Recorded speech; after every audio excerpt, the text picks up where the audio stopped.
Okay, welcome back to the channel. First, I just want to thank everyone who purchased a virtual single jig lesson through cookingandfishing.com. The response has been overwhelming and the feedback almost embarrassingly positive. To answer a common question, once you purchase the course, you have access to it for perpetuity. It is not a live lesson. If you lose your password to the website or have any other issues viewing the course material, just email me through the website and we'll sort it out. And finally, private lessons are open for the 2024 season, but I do recommend you get the virtual lesson first.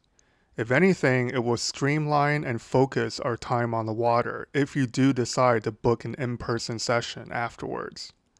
Thanks again, and now on to the video. Okay, what's in my shore fluking bag? Some things you'd expect, others not so much. Obviously, you need water.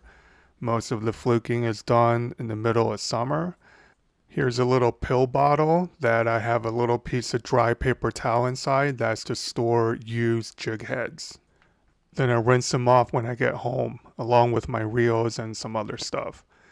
That's Captain Ron's insect repellent. I'm pretty sure that's called. I'm going to leave links to everything down below, so you don't have to worry about that. Obviously, sunblock.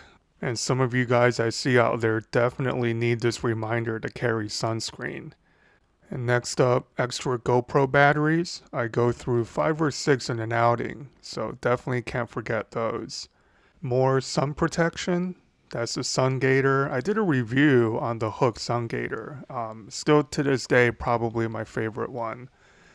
There's my Rapala pliers. I'm not a big pliers person. I carry those mainly to unhook fish with hard baits. Okay, these you might find interesting. In these little packets are coiled up sections of leader material. So there's 16 pound. I have everything from 8 to 20 pound, generally speaking, if I'm out fluking. And I just keep those in my bag. They don't take up any space. They're certainly a lot lighter than carrying around full spools of leader material around, especially if you need several different sizes. Those are my boomerang braid snippers, the best line cutting tool. I don't use my pliers, I use that. Those are extra hooks for my plugs. Next up is a Taylor's soft tape measure, very small. I keep it in my pocket, keep track of keepers. There's my OCD rearing its head. That's a little water spray bottle, and I use that just to spray down jerk baits, crankbaits, other hard baits that I use throughout the day. Also, if you get salt spray on your lenses or glasses, those are Texas Tackle split ring pliers if I need to change out hooks on my plugs.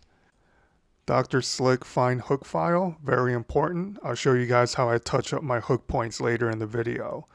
The unhook 'em tool. You've seen me use this a million times in my videos. I can't remember the last time I used pliers on jig heads. Just a little pop with the unhook 'em tool and the jig comes right out. Minimal damage to your hook or the fish. So those 3 items, pliers, dehooker, hook file, along with my Spyderco knife, are tools I keep on my person when fishing.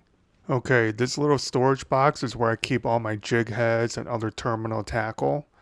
When I filmed this, I'm still in freshwater, so there's a lot of different items in it, but come fluke season, you'll probably just find 4 or 5 packs of gammy quarter-ounce round jig heads in there. Maybe 1 pack of BKK fast snaps if I'm throwing the jerkbait that day as well. And speaking of jerkbaits, I usually carry a small hardbait box, and right now these are our freshwater crankbaits. They're all crayfish imitators, except for that one. But come fluke season, that will be filled with maybe 4 or 5 jerkbaits. If I'm only bringing a couple of hard baits, I'll often just keep them in the original case and carry them that way. Save some space and weight, especially if I'm not going to throw the jerkbait a lot that day.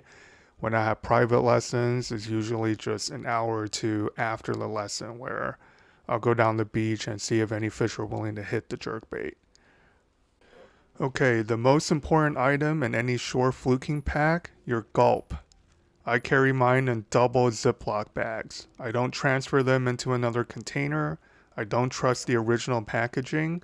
Put them in 2 Ziploc freezer bags and try to keep them upright in your pack. I haven't had a leak yet, though I've had some close calls.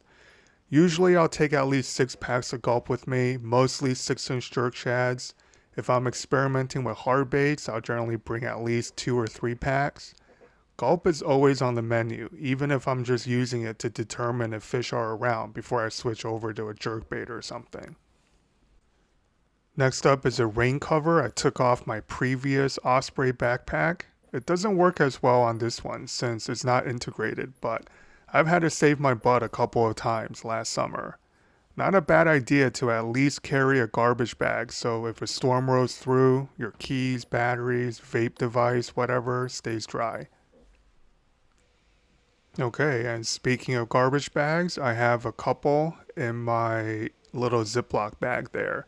And that's mainly for if I'm going to keep a fish every once in a blue moon near the end of my trip, I can have something to carry them back to the car where I always have ice and a cooler. Alright, this is very important. My 15-pound boga grip.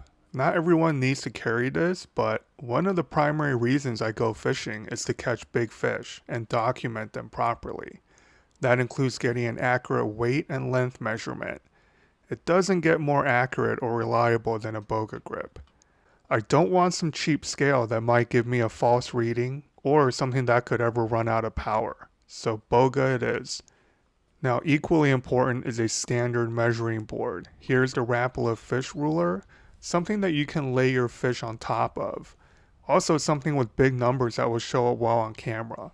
Now putting your fish on top of the ruler, that's the only way you get a truly accurate length measurement, not stretching a tape over the fish. Now those 2 items add quite a bit of weight to my pack, but for me personally, they are not optional. They come on every trip, whether it's on foot, kayak, or boat. Okay, and finally a microfiber towel, mainly to wipe my hands so I don't transfer any sand into my reels.